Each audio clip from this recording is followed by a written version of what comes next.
There are 2 tickets left to the big dance for this 2024 NASCAR Cup Series Championship. Who is going to get them? Let's go here in Martinsville. Truex with Elliott on his flank. William Byron, who has been so amazing in these playoffs, so consistent, sits third. If you're a Denny Hamlin fan, we'll keep you updated. He is up 6 positions from his starting spot. He's up 6 positions, but on the same straight as the leader. So it's not quite half a straight behind. So the 11 car in the middle of the back straightaway. And the 19 now in the middle of the back straightaway. So it is very close. He's catching. First caution of the day is out, and it involves one of the potential championship 4, Christopher Bell, who sits highest on the points order coming into this race. He just got in the corner and the back end of the car came around. He's just loose. Contact with the 51, but not because of anything the 51 does. Watch this. He's just spinning out, and then he collects Corey LaJoie. Let's get things going again with 45 laps to go in stage 1.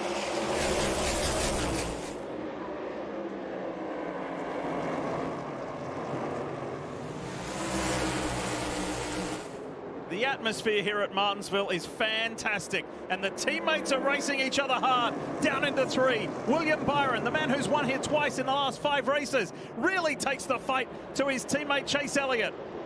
And Elliott is not relinquishing that lead, not without a hard fight. Early in this run, that outside lane can work really well. We actually saw it working on older tires too. Look at this. A little bit of extra give because it's your teammate. Noah Gregson, Christopher Bell doing battle. Contact down the back straightaway. It's been a struggle so far for Christopher. He was wanting just a clean, easy race, but he has not got it. And where he's sitting here right now, he is not going to get stage points in this first stage. Look at William Byron. William Byron's turning up the heat on his teammate. Track is packed ahead. Byron goes on the attack. Byron looks on the inside of his teammate and loosens him up a little bit. Coming to the end of stage 1, well done. The Hendrick Motorsports drivers, maximum points to Chase Elliott. As Alan Gustafson says, yep, that's the way to do it. That's the way we wanted to start. Let's take you back to that most recent round of pit stops and watch, in particular, Kyle Larson in the 5 and the 48, his teammate Alex Bowman. Yeah, the 48's already too wide. He has to check up. The 5 gets into the back of him. It looks like hard contact. If you were at Michigan or Kansas, you might be a little concerned, but this... Is that as a result of Blaney getting around Hocevar? Yeah, Blaney does a nice job of blending out, and I mean, this is just Martinsville. I actually think the 48 does a really nice job not getting damage to his. The teammates lead the field back to green, Elliott and Byron. And this is when everybody in the field is in a bigger danger of locking that left front tire up, low air pressure, restarts, pushing really hard on corner entry speed. This is when you have to have some discipline. William Byron taking the lead. Oh yeah, rocketed off that turn. Look at Blaney, watch the 12. He's rounding up Chase Briscoe. He gained a position on that last round of stops. Now he's going for more on track.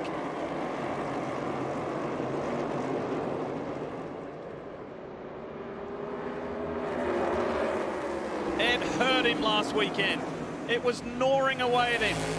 The fact that he could see the checkered flag, and then Tyler Reddick went all the way around the outside of him to snatch that win and confirm his spot to Phoenix. So Blaney wants to make up for that right here, right now in Martinsville. It's kind of hard to tell. Obviously, the 31 was going up the banking. It got the 99. I can't tell why the 31's going up, whether he's getting hit from behind or just loses traction. There you go. Let's take a look at this. Oh, the 2 car. Yeah. 31 hits the 4, bounces back into the 2, who then gives the 31 a shot. 31 up the track and catches the 99. That won't be the last time we see that today. Racing hard for track position, but also being smart. Byron was on the outside last restart. Now he's got the inside line into turn 1. Let's see how it works out for the 24. He's got his nose in front at the moment. Elliott thought about the switchback.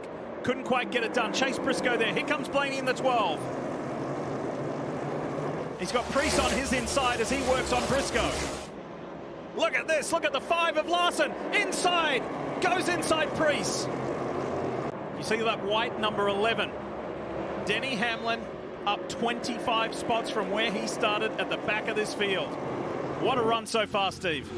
Following his old buddy Ross Chastain, a lot of history between these two drivers, but currently the one helping the 11 out. He's underneath the 54, has Ty Gibbs up out of the preferred bottom lane. The 11's just trying to be very patient, run the bottom behind the 11, fill this gap, doesn't want to let the 54 back in the line.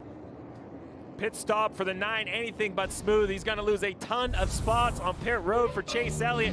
Comes in, everything looked good, right side up, right front hung, a little bit slow in the right rear. Now the Jackman has to come back. You cannot tighten the right rear tire with a car on the ground. He comes back, he jacks it up, tightens the right rear wheel, goes to the left side.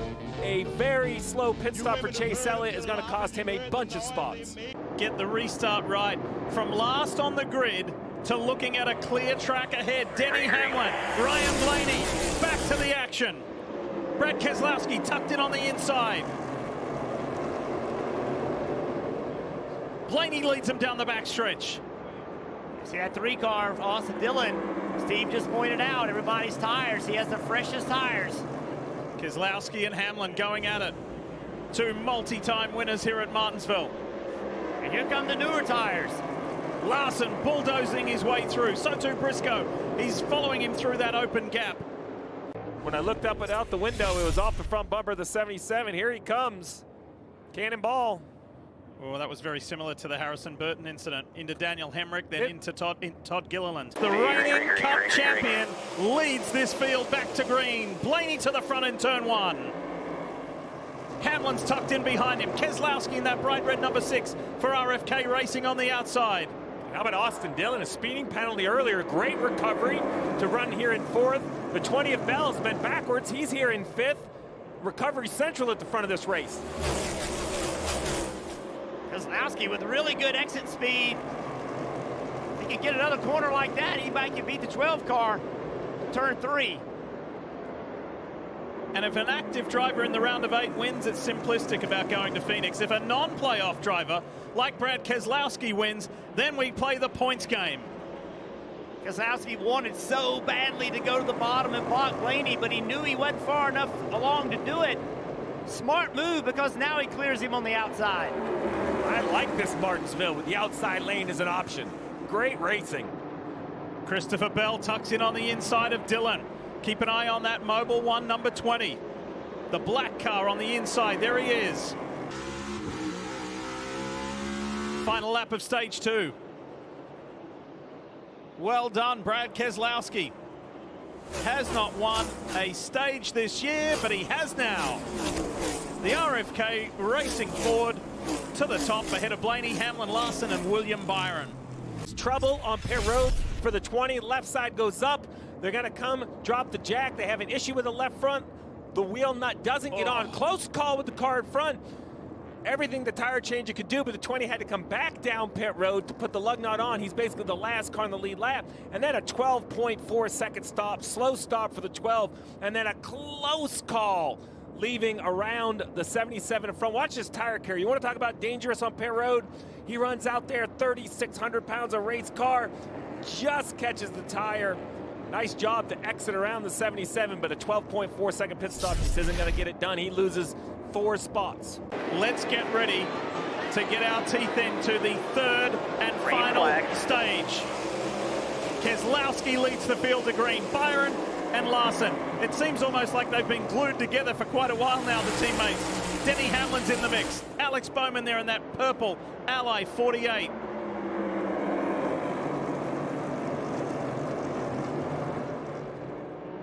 Ryan Blaney and William Byron tucked up behind Shane Van Gisbergen. Who's going to go which side? Who's going to go where? How much of last weekend is driving Ryan Blaney as he gives Van Gisbergen a shove? How's it going to work out here? Going into 1. Byron's got a clear passage around the outside, and Van Gisbergen drifts up high, opens up the door for Blaney to sail on through. Let's talk more about the 9. Here's Parker. Right, you guys noted he pitted about 25 laps ago, and then a couple laps after that, he asked Al Gustin what the plan was. Take a listen to the radio. We're 2 stops and the rest we're going to 1 stop. It's all about passing friction. We got to get by cars as fast as we can. Yep, understood. All right, so let's set the stage. Alan Gustafson, great update by Parker Kligerman. We're going to two-stop, which means we're going to pit a whole extra time. 20 seconds plus a pit stop. Call it 30, 32 seconds. He has to have enough tire to be 32 seconds faster than everybody else that only stops once. There's enough tire fall off. The math obviously works. That's why they're doing it. Tires. Out. There you go. Bingo. Oh, Carson Hocevar. Well, I have a list of guys that probably had him on his list, so we'll see if one of them got him.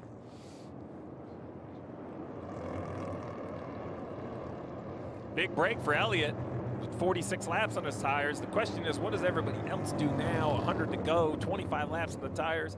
It's so much more comfortable being up here. Let's see what happened to the Spire Motorsports driver. Alex Bowman. Yep. Oh, we got a tire rolling down the middle of 3 and 4. They're going to have to call this caution off. There's a tire bouncing somewhere. Sure is. On the racetrack. Oh, Josh Berry almost It's off the right front of the 8. NASCAR should absolutely see this. I mean, it's been rolling for quite some time. Who does it belong to? Kyle Busch. Kyle Busch, the right front of the 8 came off going down into turn 3. The 5 of Kyle Larson, the 24 of William Byron. Here we go. Watch Chase Elliott, that blue and yellow Napa Chevy on the inside behind Austin Cindric. Then the 11 of Denny Hamlin. Then Ryan Blaney fuming inside that helmet in the 12 up on the high line. Just let's not lose touch of the tire difference. Remember the 5, the 24, older tires, the 2 as well. Mixed bag of tires at the front of the field. Let's take you inside the world of the 24 as he gets passed by Ryan Blaney. Have a listen. Ultimately, it'll be okay to lose one to Blaney. I don't see anything else coming. But fine. It'll be okay to lose one to him as long as we don't lose a bunch more.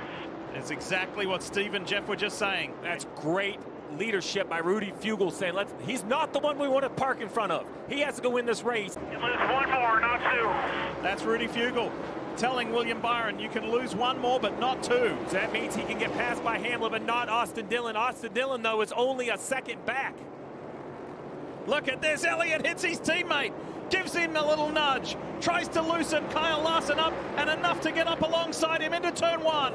New race leader, Chase Elliott's there. Watch the board. Look how much it changes the leader. Who can make the playoffs and who can't. And Blaney is there. Blaney knows that Larson's vulnerable. He gives him a shove, gives him another shove. This is for a championship to get to Phoenix and fight for a title. And the Team Penske Ford is through. And Larson says, you want to drive me like that? I can do the same. That's what Chase Elliott wants to see. He wants these guys battling it out. They're both winners here at Martinsville Speedway. 15 laps to go to determine what this championship 4 looks like next weekend. Blaney with big corner entry speed. Big high arc. Look at this. The disappointment a week ago in Homestead Miami Speedway when Tyler Reddick went right around the outside. Now he gets on the inside of Chase Elliott. And again, another new race leader. Elliott's trying to fight the best he can. Truex and Suarez are up ahead, but the Team Penske Ford is in front. And Hamlin gets by William Byron. So with that, the 9 car out below the cut line. The only other car now, Byron, 1 point in front of Bell. Can Byron hold off Austin Dillon?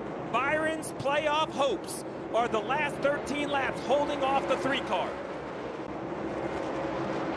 See what kind of patience Keselowski has with the 2 too wide in front of him. There's a little push and shove going on there for that final, getting to this final lap. There's half a mile to go for Ryan Blaney. The reigning NASCAR Cup Series champion is going to have an opportunity to defend.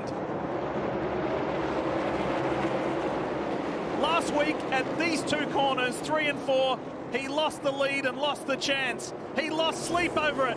Ryan Blaney's not losing anything here in Martinsville. He wins and is going to Phoenix. That was a determined, savvy drive.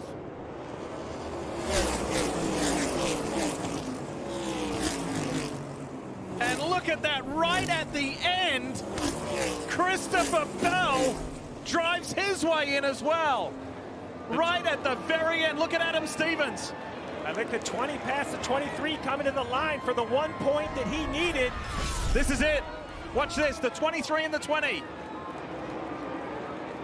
He went for it, almost lost control, hits the wall, drives off the wall, sort of Ross Chastain-esque. There's going to be a lot of conversation in the NASCAR tower about the entire finish of this race between all the cars racing for points, but what a drive by Blaney. My goodness. We've got a decision. We've got a decision. Christopher Bell will not be going to Phoenix. Safety violation. Riding the wall. It's against the rules. William Byron has been confirmed as the 4th and final position.